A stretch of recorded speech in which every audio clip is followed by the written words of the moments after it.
Bom dia, tá tudo ótimo. Nós vamos ler hoje o capítulo 6 da exortação que Paulo está fazendo a Timóteo, né? A igreja está muito perturbada, a igreja está mexida, a igreja está dividida, a igreja está com facções, a igreja tem falsos mestres, tem falsos ensinos, tem falsa doutrina, a igreja tem muita fofoca, a igreja tem muita inveja, a igreja tem muita lascívia, muito pecado oculto. E Paulo está admoestando a Timóteo para como ele deve conduzir a igreja. Paulo esteve lá, pregou durante 3 anos, foi só virar as costas, ele já tinha avisado que esses lobos entrariam. E ele está falando, ó, exorto solenemente, no capítulo 5, ele falando para Timóteo, exorto seriamente, solenemente, né? Que não seja parcial com as pessoas, não prefira uns a outros, né? Não faça favoritismo, nem para as viúvas, nem para os líderes, para ninguém. E fala, não participe dos pecados dos outros, né? Porque os pastores devem saber de muitos pecados, né? Porque fazem gabinetes e aí as pessoas vão lá, levam os seus problemas, derramam seus problemas sobre os pastores. Tem pastores se suicidando porque não consegue. É um negócio, um tormento muito grande você pastorear pessoas, né? Por isso que muitos estudaram psicologia para poder ajudar as pessoas. E fala de que os pecados de alguns são aparentes. Tem pessoa que não tem vergonha de pecar na igreja. Todo mundo sabe que aquele ali peca, todo mundo sabe que ele faz coisa errada. É muito aparente, mas tem outros que são ocultos. Corrupção, principalmente essas coisas que são feitas nas trevas, né? E Paulo termina falando assim, ó, da mesma forma, as boas obras são evidentes e as que não o são não podem permanecer ocultas. Fizemos uma oração pedindo a Deus para que toda a corrupção que estivesse oculta dentro da igreja viesse à luz do dia, né? Toda a trama, todas as tramóias, todas as armadilhas que são feitas dentro da igreja no oculto, que elas fossem reveladas à luz do dia. E agora Paulo vai falar no capítulo 6 sobre o amor ao dinheiro. Vai fazer outras recomendações a Timóteo. Mas eu quero mostrar para vocês nós já lemos, né? Mas é só para reforçar a lembrança sobre Eli. Eli era sumo sacerdote. Os filhos de Eli, eles eram corruptos. Leia o capítulo 2, do verso 12 em diante, que vai falar sobre as maldades dos filhos de Eli. E Eli sabia. Eli ficou sabendo, no verso 22, de tudo que seus filhos faziam a todo Israel, que eles se deitavam com mulheres que serviam junto à entrada da tenda do encontro, dentro do templo sagrado, né? Samuel ficou um pouco triste porque o povo pediu um rei. No capítulo 8 dessa mesma carta de 1 Samuel, deste mesmo livro que nós já lemos, no capítulo 8 fala assim, quando envelheceu, Samuel nomeou seus filhos como líderes de Israel. Seus filhos mais velho chamava-se Joel e o segundo Abias. Eles eram líderes em Bérseba, mas os filhos dele não andaram em seus caminhos. Eles se tornaram gananciosos, aceitavam suborno e pervertiam a justiça. Paulo está exortando Timóteo para que não se desvie. É como se Paulo fosse o sacerdote de Timóteo, né? E ele considera Timóteo como um filho dele. Então ele está dando orientações, está dizendo como é que ele quer que seja conduzido, né? Esse mesmo Paulo que está com esse problema incrível na igreja de Éfeso, também estava com um problema muito grande na igreja de Coríntios, na igreja dos romanos. E aos romanos ele revelou o mistério da piedade. E ele fala assim, ó, Portanto, considere a bondade e a severidade de Deus, amor e justiça de Deus, né? Para com aqueles que caíram, né? A severidade para com os que caem. Olha o que aconteceu na vida do Eli. Olha o que aconteceu na vida dos sacerdotes que se desviaram. Olha o que aconteceu na vida do Davi, que se desviou.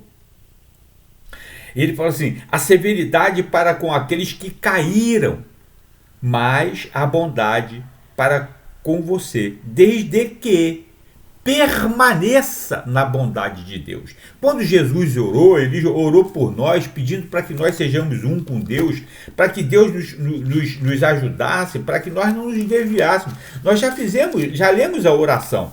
Jesus ora por todos os crentes. Capítulo 17 de João, verso 20.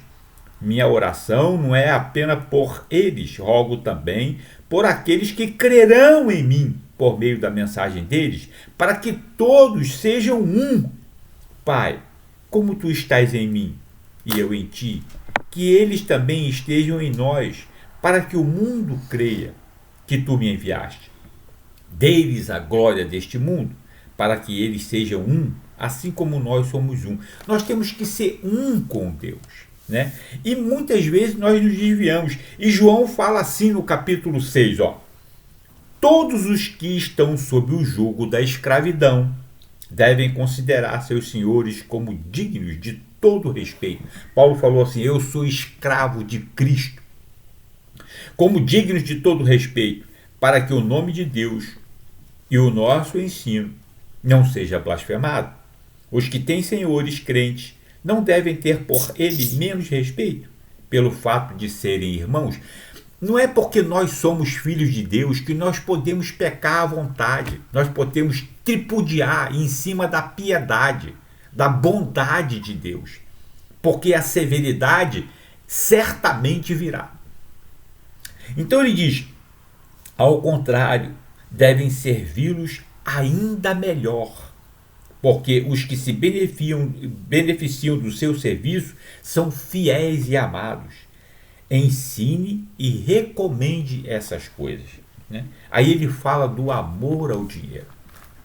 Se alguém ensina falsas doutrinas e não concorda com a sã doutrina de nosso Senhor Jesus Cristo e com o ensino que é segundo a piedade, obedeça e tem bênçãos. Desobedeça e tem maldição. A maldição e a bênção vêm de Deus. É Deus que amaldiçoou. Está no capítulo 28 de Deuteronômio. É Deus que é a fonte da maldição, que é o juízo, é a severidade. É Deus que é a fonte da bênção. Jesus Cristo, e com o ensino que é segundo a piedade, é orgulhoso e não entende. Quem ensina falsas doutrinas é orgulhoso e não entende o ensino da piedade.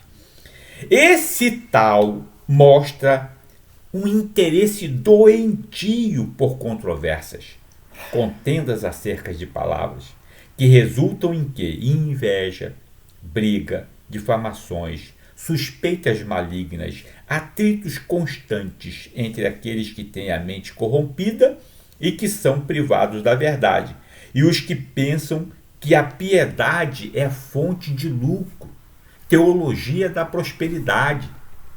As pessoas vão à igreja para comprar bênçãos. Quem tem R$300 para receber a bênção? Eu tenho. Quem tem 1.000 vai receber mais bênção. Eu tenho 1.000, eu dou 1.000. Quem tem 10.000 para dar vai receber muito mais bênção. Isso não existe. Quem vai doar a casa? Eu sinto que você está no seu coração de doar a casa. Você sabe, isso não existe. Esse ensino é falso. De fato, a piedade, preste atenção nisso aqui que é muito profundo. De fato, a piedade com contentamento é grande fonte de lucro, pois nada trouxemos para este mundo e dele nada podemos levar. Por isso, tendo o que comer e com o que vestir-nos, estejamos com isso satisfeitos. Os que querem ser ricos caem em tentação. Porque ele perde o ensino, ele perde o caminho, ele vai no interesse do dinheiro. Ele vai lá comprar bênção, como se bênção pudesse ser comprada. Os que querem ser ricos caem em tentação, em armadilhas e muitos desejos descontrolados e nocivos que levam os homens a mergulharem na ruína e na destruição. Quantos perderam tudo, doando tudo para a igreja, fazendo feitiçaria? Lembra daquela vela de 7 dias que os macumbeiros espíritas acendiam dentro de casa? As pessoas passaram a levar rosa de 7 dias, no seu lenço de 7 dias. Feitiçaria, macumba, falso ensino. Olha o que ele escreve agora. Pois o amor ao dinheiro é a raiz de todos os males. As pessoas passaram a fazer tudo por dinheiro dentro da igreja. Algumas pessoas, por cobiçarem o dinheiro, desviaram-se da fé e se atormentaram com muitos sofrimentos. Depois que perderam tudo, muitas pessoas entraram na justiça para tentar recuperar de volta aquilo que perderam, porque foram inutilmente enganadas. Né? E quando elas não recebiam a tal da bênção, a fé dela era aquela pequena. Então, presta atenção nisso, presta atenção. Recomendação de Paulo a Timóteo. Você, porém, homem de Deus, fuja de tudo isso e busque a justiça, a piedade, a fé, o amor, a perseverança e a mansidão. Combata o bom combate da fé. Tome posse da vida eterna, para a qual você foi chamado, e fez boa confissão na presença de muitas testemunhas. Olha agora, diante de Deus, que a tudo dá vida, e de Cristo Jesus, que diante de Pôncio Pilatos também fez boa confissão. Se você olhar lá no capítulo de João, qual foi a boa confissão que Jesus fez? Pilatos perguntou para ele se ele era o rei dos judeus. Ele falou que o reino dele não era desse mundo. Ele era rei, mas não desse mundo. Ele fez uma boa confissão, e é essa confissão que nós fazemos quando nos batizamos. Que nós pertencemos ao reino de Jesus, não do reino deste mundo. Se você for lá no livro de João, no capítulo 18, quando Pôncio Pilatos está interrogando Jesus, o que você vai ler lá? Ó? Jesus é preso, Jesus é levado a Anás e Jesus é levado a Pôncio Pilatos. E Pôncio Pilatos pergunta para ele, né? Acaso, olha do verso 30 em diante, ó. Se ele não fosse criminoso, não teríamos entregado a ti. Os sacerdotes entregando Jesus. Pilatos disse, levem-no a julgamento conforme a lei. Mas nós não temos o direito de executar ninguém, protestaram os judeus. Isso aconteceu para que se cumprisse as palavras de Jesus, que tinha dito, indicando a espécie de morte que ele estava para sofrer, que era a crucifixação, né? Pilatos então voltou para o pretório, chamou Jesus e lhe perguntou, você é o rei dos judeus? Perguntou-lhe Jesus. Jesus, ao invés de responder, perguntou para ele, essa pergunta é tua ou outros te falaram a meu respeito? Respondeu Pilatos, acaso sou judeu? Foram o seu povo e os chefes dos sacerdotes que entregaram você a mim. O que é que você fez? Jesus respondeu, o meu reino não é desse mundo, Pôncio Pilatos.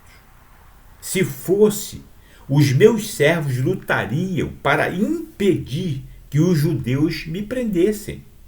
Mas agora o meu reino não é daqui. Então você é rei, disse Pilatos. Jesus respondeu, tu dizes que sou rei? De fato, por esta razão nasci, e para isto vim ao mundo, para testemunhar a verdade. todos os que são da verdade me ouvem. Aleluia. Glória a Deus. Por que Paulo está escrevendo isso para Timóteo? Presta atenção. Guarde este mandamento, Timóteo, imaculado e irrepreensível, até a manifestação de nosso Senhor Jesus Cristo, a qual Deus fará se cumprir no seu tempo devido. Olha o mandamento.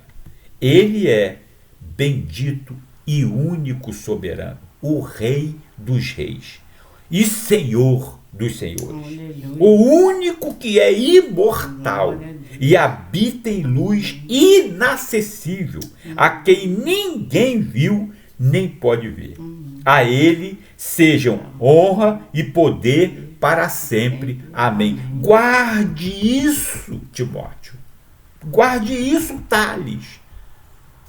Ordene aos que são ricos do presente mundo que não sejam arrogantes, nem ponham sua esperança na incerteza da riqueza, mas em Deus, que de tudo nos provê ricamente para a nossa satisfação. Ordene-lhes que pratiquem o bem, sejam ricos em boas obras, generosos e prontos a repartir. Dessa forma, eles acumularão um tesouro para si mesmos, um firme fundamento para a era que há de vir, e assim alcançarão a verdadeira vida. Jesus tinha falado isso para aquele rico que foi falar com ele, aquele menino rico.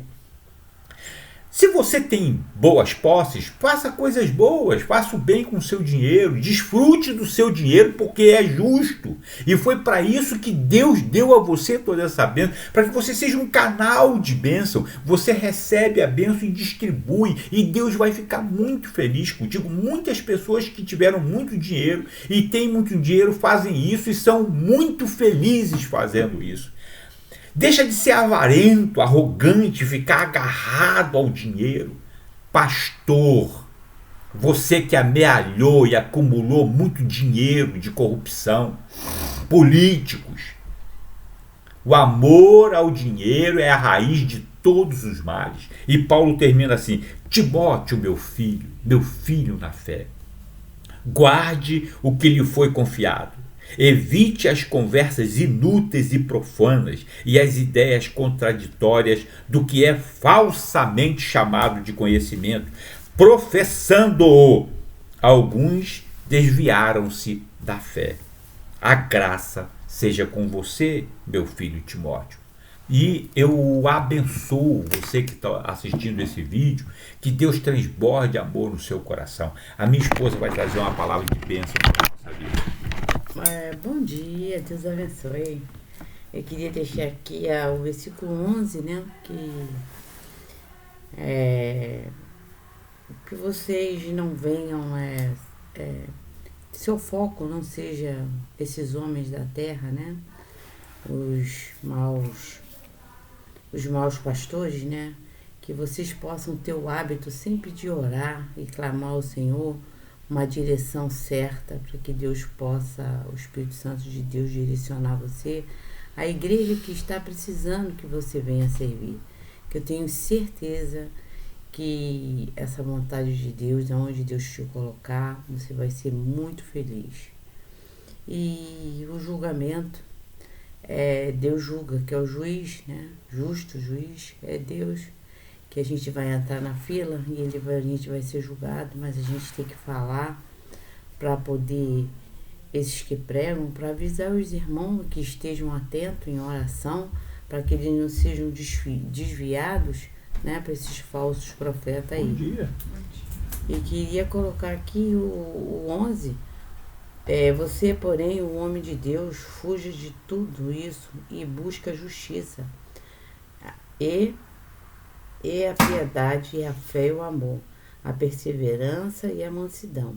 Combate um bom combate da fé, tome posse da vida eterna, para a qual você foi chamado, e fez boa confissão, na presença de muito testemunha, diante de Deus, que tudo da vida de Cristo Jesus, que diante do Pôncio Pilato fez a boa confissão, que lhe recomendo, guarde este mandamento imaculado, irrepreensível, até a manifestação do nosso Senhor Jesus Cristo, qual Deus fará se cumprir o seu devido tempo. Ele é bendito, o único soberano Rei dos Reis, e o Senhor do Senhor, o único que é imortal, e habita em luz inacessível, e quem ninguém viu, e ninguém pode ver. Ele seja a honra, o poder, e o poder para sempre. Amém. Então eu coloco isso aqui, que Deus venha dar entendimento, discernimento pelo Espírito, que não deixa você desviar para esses malfeitores, né? Que usa a palavra de Deus para que eles possam se dar bem e fazer a vontade dos homens, né? Que tem a vontade de Deus, que a vontade de Deus é Ele te dar vida, e vida é mudança. E o diabo, ele vem para roubar, matar e destruir a sua vida. E eu faço aqui aquele apelo, né? Que como Deus um dia alcançou a minha vida, que Ele possa alcançar a sua também, pela misericórdia dEle. Porque no fundo nós não merecemos nada, mas Ele está sempre de braços abertos para nos receber. E não perca essa oportunidade. Esses que estão aflitos, com o coração angustiado, sem saber para onde vai caminhar. O Senhor manda, vende a mim como vocês estão. Não tem de ter que ser de outro jeito. Vem do jeito que vocês estão. Porque é eu que vou ser o seu pai. Eu que vou te cuidar. Eu que vou te transformar. Eu que vou te libertar. Eu que vou cuidar de você. E aquele que quiser aceitar esse Jesus, cuidador, amoroso, digno de toda honra e toda glória, seja dado a ti, meu Rei dos Reis, Senhor do Senhor. Possa levantar sua mão e falar: Senhor, escreva meu nome no livro da vida. Eu aceito o Senhor como meu único suficiente Salvador. Que o Senhor possa me restaurar, me limpar, me fazer uma parte do corpo de Cristo. E ser um grande homem, grande mulher, um grande jovem diante do Senhor. Obrigado, Deus, por essa oportunidade que o Senhor está me dando. É por livre e espontânea vontade que eu te aceito, de todo o meu coração e minha alma. Em nome de Jesus, amém. Glória a Deus. Amém, glória a Deus. Que Deus te abençoe muito. E vai aqui um conselho. Quando você for dizimar, olha aonde você está investindo o seu dinheiro. Veja o que está prosperando o seu dinheiro. O seu dinheiro não é para fazer pastor ficar rico. Não é para fazer. O seu dinheiro é para que a igreja do Senhor não falte alimento para quem precisar. Amém. Então, e também o seu dinheiro não é um jogo de aposta onde você vai jogar um valor e vai ganhar milhares de valores além. Então, quando você for dizimar, olha para o seu coração e vê por qual motivo você está dizimando. O que você está querendo manter? Olha o que você está mantendo com o seu financiamento, tá bom? Deus te abençoe. Não estou dizendo para você sair da igreja, não estou dizendo para você dizimar, não dizimar, estou dizendo para que você olhe, porque tem igrejas que não dão satisfação da onde estão aplicando os valores, entendeu? Aonde você não tem liberdade de você ver o que está entrando, o que está saindo, onde está sendo investido, o que está sendo feito. Só tem aquela fachada, só aquela aparência. Fizemos isso, fizemos aquilo, mas se você for a fundo, você vai ver mais coisa. Então, que o seu dinheiro suado, trabalhado, seja bem investido, tá bom? Na obra de Deus. Deus abençoe.